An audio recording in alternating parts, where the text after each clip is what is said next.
প্রথমে 2019 সালের ফাইন্যান্সের যে ম্যাথটা আসছে কস্ট অফ ট্রেড ক্রেডিটের সেই সূত্রটা সেই অঙ্কটা আমরা দেখি। Calculate the cost of trade credit under the condition 3, 5, 2, 12, net 30। অর্থাৎ আমাকে দুইটা কন্ডিশন দিয়েছে। একটা কন্ডিশন হচ্ছে যদি আমি 5 দিনের মধ্যে পরিশোধ করি তাহলে আমি 3% বাট্টা পাবো। অপরদিকে 12 দিনের মধ্যে যদি পরিশোধ করি তাহলে 2% বাট্টা পাবো, নেট 30। এবং আমাদের পরিশোধের মূল শেষ সময় হচ্ছে তোমার কত দিন? 30 দিন।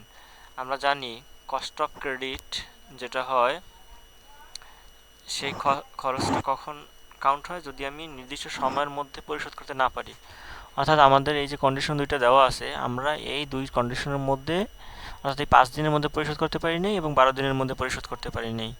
এর জন্য আমাদের কস্ট ক্যালকুলেশন করতে হবে। তো দেখো, কস্ট অফ ট্রেড ক্রেডিট আমরা যেটা পড়ে আসছি সিডি আর পড়ি নেই। CD divide by 100 minus CD into 360 CP minus DP into 100। তো এইভাবে আমরা যেটা পাবো সেটা হচ্ছে এপিআর। এখন দেখো কেস অন ছিল কোনটা? এখানে দুইটা দেওয়া আছে কন্ডিশন, তো সেখান থেকে আলাদা আলাদা করে বের করতে হবে। তাহলে 3 divide by 100 minus 3 into 360 30 minus 5। দেখো এই যে সিরিজ কত ছিল? 3% ছিল এবং সেটা 100 থেকে 3% মাইনাস দিয়েছে। এবং দেখো ক্যাশ পিরিয়ড কত ছিল দেখো তো? নেট 30।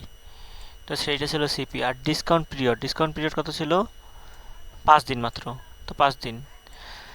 তো এভাবে করে করে আমরা ক্যালকুলেশন করে যে আমরা পাই 44.54%। এটা ছিল কেস অনের ক্ষেত্রে। এবার দেখো কেস 2 এর জন্য কি? কেস 2 এর জন্য আমাদের ডিসকাউন্ট পিরিয়ডও চেঞ্জ হয়েছে এবং সিডিও চেঞ্জ হয়েছে, ক্যাশ ডিসকাউন্টও চেঞ্জ হয়েছে। তো এক্ষেত্রে দেখো ক্যাশ ডিসকাউন্ট হচ্ছে 2%, ক্যাশ ডিসকাউন্ট রেট। এবং সিপি ছিল কতদিন? 30 দিনই, মানে ক্যাশ পিরিয়ড। আর ডিসকাউন্ট পিরিয়ড ছিল কত? ডিসকাউন্ট পিরিয়ড ছিল 12 দিন। তো সেক্ষেত্রে আমরা যদি ক্যালকুলেশন করি এইভাবে, তাহলে আমরা 40.82% পাবো। ঠিক আছে? Calculate the EIR from the following situation. অর্থাৎ এই যে অবস্থায় তুমি ইআইআর নির্ণয় করবো, অর্থাৎ ইফেক্টিভ ইন্টারেস্ট রেট। তো ইফেক্টিভ ইন্টারেস্ট রেটের যে সূত্রটা সেটা কিন্তু আমরা জানি। সেই সূত্রটা হচ্ছে 1 প্লাস আর পাওয়ার এন মাইনাস 1 ইন্টু 100। ঠিক আছে? 1 প্লাস আর পাওয়ার এন মাইনাস 1 ইন্টু 100, এই সূত্রটা জানি। এটা আমাকে বের করতে বলছে। দেখো এখন কি কি সিচুয়েশন দিয়েছে? ক্রেডিট পারচেস টাকা 1 লাখ, মানে 1 লাখ টাকায় আমি বাকিতে ক্রয় করছি। টার্মস 2% ডিসকাউন্ট ইন 12 ডে, অর্থাৎ 12 দিনের মধ্যে যদি আমি পরিশোধ করি তাহলে 2%। এবং নেট 30 এন্ড অফ মান্থ, অর্থাৎ আমি যদি 30 দিনের মধ্যে পরিশোধ করি তাহলে আমি কত পাবো? 2% ছাড় পাবো, 2% ছাড় পাবো। তো এন্ড অফ মান্থ কি জানো? ইএম মানে কি? অর্থাৎ এই মাস সহ সামনের মাসের আরও 30 দিন পাবো। মানে এই মাসে যদি আমার লেনদেন হয়, আমি যে একটা অঙ্ক করাইছিলাম মনে আছে বই থেকে, এন্ড অফ মান্থ হচ্ছে এরকম। ধরো আজকের 5 তারিখ যদি আমার লেনদেন হয় তাহলে এই মাসের এই 25 দিন কোনো কাউন্টে আসবে না, সামনের মাস থেকে 30 দিন। আবার যদি আমি 25 তারিখ লেনদেন করি তাহলে এই 5 দিন আমি গণায় ধরবো না, যে সামনের মাস থেকে আরও 5 দিন। বুঝতে পারছো? হ্যাঁ। এরকম। আবার দেখো ক্রেডিট পারচেস ফেব্রুয়ারি 15, 2017, 50,000 টাকা, টার্মস 210, অর্থাৎ 10 দিনের মধ্যে পরিশোধ করলে 2% বাট্টা, net end of the month. এখানেও কি বলছে? End of the month, um মানে এন্ড অফ দ্য মান্থ। এই মাস কাউন্ট হবে না। অর্থাৎ দেখো উপরেরটায় ইউএম ছিল কিন্তু কোনো ডেট নাই, আর দ্বিতীয়টায় কি আছে? ডেট আছে এবং এন্ড অফ মান্থ আছে। অর্থাৎ ফেব্রুয়ারি 15 তারিখে যদি আমার লেনদেন হয় তাহলে ফেব্রুয়ারি মাস 28 দিনে হয় নাকি? তো 28 দিন, এই 13 দিনের মধ্যে কোনো আর কি এই কাউন্টটা, এই যে নেট যে 30 দিন, সেটা আমার ক্যালকুলেশন হবে না। সেটা হবে কবে? মার্চের 30 তারিখ, 1 থেকে 30 তারিখ। ঠিক আছে? তো দেখো এখন আমরা সূত্রে বসাই। এখন আমরা দেখো এই যে সূত্রটা, এইটা আমরা যে অর্থের সময় মূল্য, এই চ্যাপ্টারে এই আর এর মান বসাই গেছি। আর এর মানটা কি পার্সেন্টেজে দেওয়া থাকতো, কিসে দেওয়া থাকতো, পার্সেন্টেজে দেওয়া থাকতো, কিন্তু এই অঙ্কের ক্ষেত্রে আর এর মান পার্সেন্টেজে দেওয়া থাকবে না। তো আর এর মানটা এইভাবে বের করতে হবে। এই যে আমরা যে প্রথম অংশটা করতাম, এই উপরের অঙ্কটায় দেখো, এই যে CD divide by 100 minus CD. তো সেইভাবে যদি আমরা বের করি, যে মানটা বের হবে সেটাই হচ্ছে আর এর মান। অপরদিকে এন এর মান হচ্ছে 360 divide by CP minus DP. দেখো সিপি মাইনাস ডিপি এক্ষেত্রে দেখো কোনো তারিখ দেওয়া নাই, এক্ষেত্রে 30 মাইনাস 12 সমান সমান 18। তো 18 দিয়ে যখন 360কে ভাগ দেবো তখন যেটা বেরোয়েছে 20, এই 20 হচ্ছে এন এর মান। তো আমরা এখন এই মানটা এইখানে বসাবো এবং এই 20-এর যে মানটা সেইটা এখানে বসাবো। বসানোর পর যদি আমরা ক্যালকুলেশন করি তাহলে আমরা আমাদের কাঙ্ক্ষিত রেজাল্ট পেয়ে যাব। তো সেক্ষেত্রে কী করতে হবে, প্রথম একের সাথে আমাদের 0.0204 যোগ করে তার উপর পাওয়ার দিতে হবে 20। পাওয়ার দেওয়ার পর বের হবে 1.4976 মাইনাস 1 ইন্টু 100। তো এই 1.4976 থেকে এক যাওয়ার পর থাকবে 0.4976 ইন্টু 100, অর্থাৎ কত থাকবে, 49.76 থাকবে। ঠিক আছে, এরপর দেখো সিচুয়েশন বিতে দেখো কি হয়েছে। সিচুয়েশন বিতে দেখো আমাদের আর এর মানটা দেখো, আর এর মানটা কি সিডি মাইনাস 100 মাইনাস সিডি। তো সিডির মান কত, ক্যাশ ডিসকাউন্ট পিরিয়ড কত, তোমার 2% ছিল। তাহলে 2%, 100 মাইনাস 2%, 2 ডিভাইড বাই 100 মাইনাস 2, 98/2, তাহলে আমাদের রেটটা বের হইলো। এখন দেখো এনের ক্ষেত্রে এখানে খেয়াল করতে হবে, দেখো আমাদের ক্যাশ পিরিয়ড কত, ক্যাশ পিরিয়ড হচ্ছে 28 দিন, তো মাস হয়, তাহলে 15, আর এখানে বাকি আছে কয় দিন, 13 দিন। তো এখানে হচ্ছে আমার 13 দিন, আর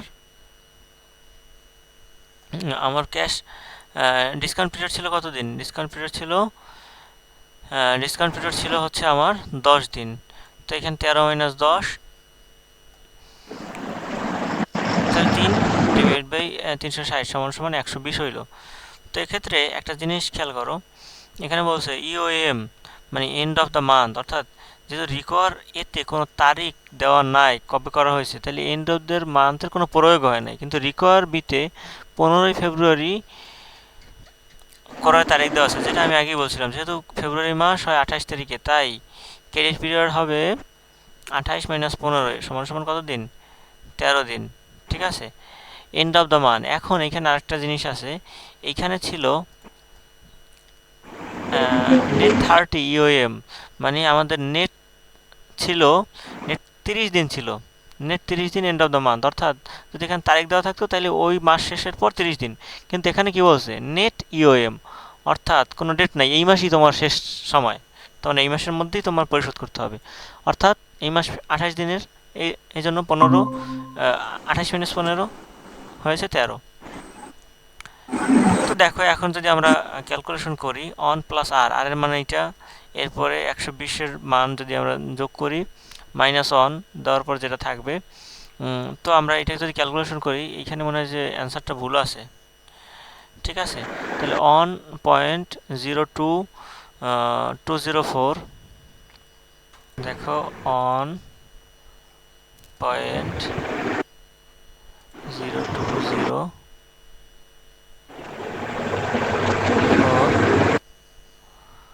04 পাওয়ার, না পাওয়ার হচ্ছে 120, ইকুয়াল হচ্ছে 11.238, না? আচ্ছা, এরপর হচ্ছে মাইনাস অন, মাইনাস অন দিলে আসে কত, 10.28 গুণ হচ্ছে 100 ইকুয়াল হলো, ও আচ্ছা 10.28, ঠিক আছে, 10.28.38%, ঠিক আছে। তাহলে 10 এইটি হচ্ছে আমাদের কাঙ্ক্ষিত উত্তর। নেট 60 ইওএম মানে নেট 60 দিন এন্ড অফ দ্য মান্থ। আমার বেচা কিনা হয়েছে কয় তারিখ, 5ই নভেম্বর। তো 5 নভেম্বর, এই নভেম্বর মাসে আমার কি কোনো এই দিনগুলো আমার কি গণনার ভিতরে আসবে না, তাহলে ডিসেম্বরে আসছে কয় দিন, 31 দিন, আর জানুয়ারির 29 দিন, তাই মোট 60 দিন হয়েছে না? তাহলে আমি 29 জানুয়ারি পর্যন্ত সময় পাবো। আমার লেনদেন হয়েছে কয় তারিখ? 5 নভেম্বর, কিন্তু আমি পাবো কবে? 29 জানুয়ারি। ঠিক আছে, তাহলে আমার মোট ক্রেডিট পিরিয়ড হইলো কত? এইখানে 60 দিন, আর এখানে কত? 25 দিন। 60 আর 25 কত হয়? 85 দিন। 85 দিন। খাতা কলমে আমার দেশে মাত্র 60 দিন, কিন্তু আমি মূলত সুবিধা পাইছি কয় দিনের? 85 নাকি? 85 দিনের। আমার দেশে 60 দিনের মধ্যে পরিশোধ, কিন্তু আমি এই মাসের যে এই যে 25 দিন পাইলাম মাগনা মাগনা, যে এই মাসে তো আমার কোনো হিসাব নাই তো, যে আমাকে সুবিধা দিল, এখন আমি এটা পরে আপনাকে করে দেব। ঠিক আছে, আচ্ছা আসো, তাহলে প্রবলেম 2ও গেল। এরপর আসো প্রবলেম 3। বলছে a firm sell good 10 lakh on amount of term 210 net 30 if 30% discount accept cash discount offer, how much profit will business have to avoid before tax? কি বলছে এই অঙ্কটা? আমাদের বলছে একজন সেলার, পণ্য বিক্রেতা 10 লাখ টাকার একটা পণ্য বিক্রি করছে। 10 দিনের মধ্যে যদি সে পরিশোধ করে তাহলে 2% দেবে, আর নেট 30। আমাদের এইটুকু দেখলে মনে হবে যে এটা কস্ট অফ ক্রেডিটের অঙ্ক দিছে নাকি? হ্যাঁ। এখন বলছে if 30% customer accept a cash discount offer, অর্থাৎ এই যে আমি জিনিসটা বিক্রি করতেছি, 30% লোক আমার এই 10 দিনের মধ্যেই টাকা পরিশোধ করে। ঠিক আছে, আর 70% লোক আমাদের এই প্রফিট অ্যাভয়েড করে। তাহলে বলছে how much profit business had avoid to avoid before tax, মানে কত পরিমাণ লাভ business have to avoid before the tax. তাহলে আমার কতটুকু পরিমাণ প্রফিট আমার এখান থেকে মানে হইতেছে, ট্যাক্স অ্যাভয়েড করতেছে। ঠিক আছে, এখন দেখো তাহলে আমার আমি যেহেতু এই যে ডিসকাউন্টটা দিতে আসি, ব্যয়ের উপর তো আমার হয় না, ট্যাক্স হয় না, হয়? আমার কথা বোঝা নাই?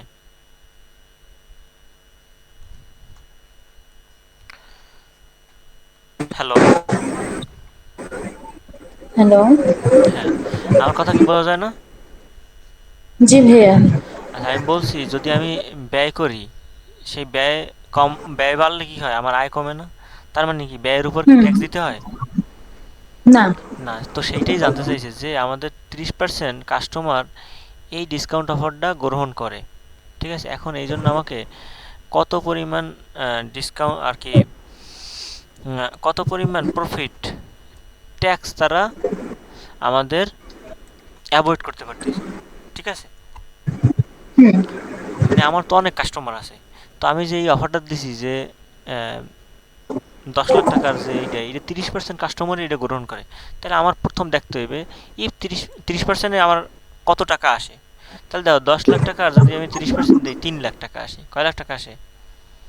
3 লাখ টাকা। তো 3 লাখ টাকার মানুষ আমার এই দশ 10 দিনের মধ্যেই পরিশোধ করে দেয়। 10 দিনের মধ্যে কি করে দেয়? পরিশোধ। পরিশোধ করে দেয়। তো 10 দিনের মধ্যে পরিশোধ করলে তাহলে আমাদের এই 3 লাখ টাকা আমার কি দিতে হয়? ডিসকাউন্ট দিতে হয়। তো 3 লাখের উপর আমার ডিসকাউন্ট। কয় পার্সেন্ট ডিসকাউন্ট দিতে হয়?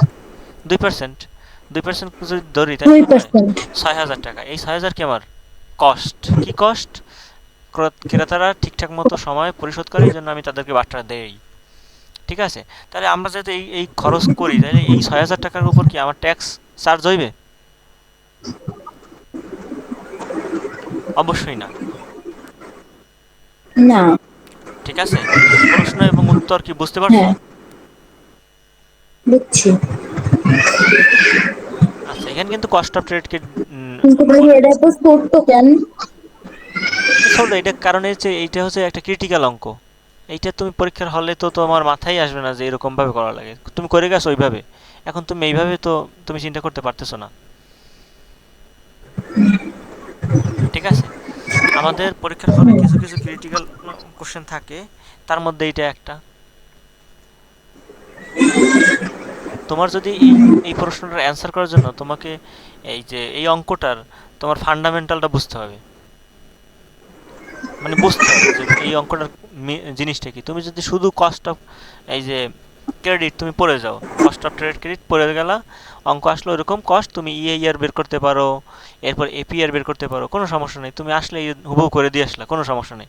কিন্তু দেখো এই যে ফাইন্যান্সের যে এই অঙ্কটা আসছে এন্ড অফ দ্য মান্থ, এটাও কিন্তু একটা ক্রিটিক্যাল জিনিস, মানে একটু মানসিকভাবে তোমাকে দ্বিধাগ্রস্ত করবে। আবার এই একটা অঙ্ক আছে, এটাও কিন্তু তোমার জন্য একটু হেজিটেশন ফিল করাইবে, ঠিক আছে? কিন্তু আমার মূল কথা হ্যাঁ হচ্ছে অঙ্কের কনসেপ্টটা বুঝতে পারছো কিনা। হ্যাঁ ভাইয়া বুঝছি। আমি কিন্তু আরও একটা বলি মাঝে মাঝে কথা, সেটা হচ্ছে যে আমরা যদি এই ধরো এই যে 210 আছে না, 210 এখন এই 10 দিনের মধ্যে যদি পরিশোধ করে, আমাকে বললো যে এই 30% কাস্টমার না, এখানে বলছো যে 100% কাস্টমারই আমার এই বার্তাটা গ্রহণ করে। এখন যদি বলতো যে how much cost of credit, অর্থাৎ এই যে লেনদেনটা হয়েছে এটার কস্ট কত, তাহলে এটার কিন্তু কস্ট নাই। কারণ কি, আমার এই যে 10 দিনের মধ্যে যদি আমি পরিশোধ করেই দিই, তাহলে আমার কস্ট তো নাই, কস্ট জিরো, ঠিক আছে?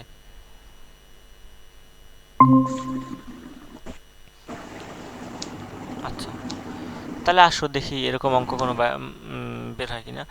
দেখো 2015 সালে এবং 2019 সালে তোমাদের এই অঙ্কটা আসছে।